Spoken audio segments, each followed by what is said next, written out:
अगर आपने किसी के किरदार का अंदाज़ा लगाना हो तो ये देखो वो हंसता किस बात पर है।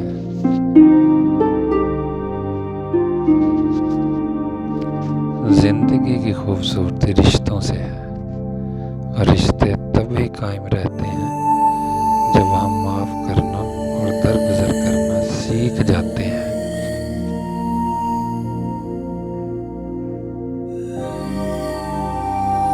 अगर ऐसा नहीं है तो फिर हम एक कैदी हैं उन समाजी रस्मों के जो हमें साथ रहने और एक दूसरे को देखकर मुस्कुरा देने पर मजबूर कर देती हैं।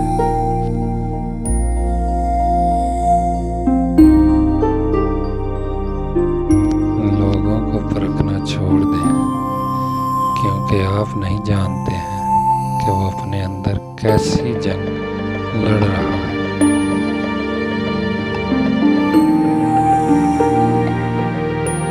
महबूब बिला वजह नाराज रहने लगे तो समझ लेना वो उदास है, उसे आपकी मोहब्बत की ज़रूरत है।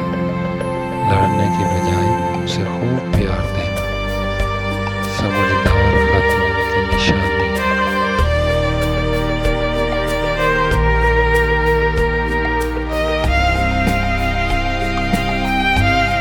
सच बोलना कोई कमाल नहीं, सच सुनना बड़ा कमाल है।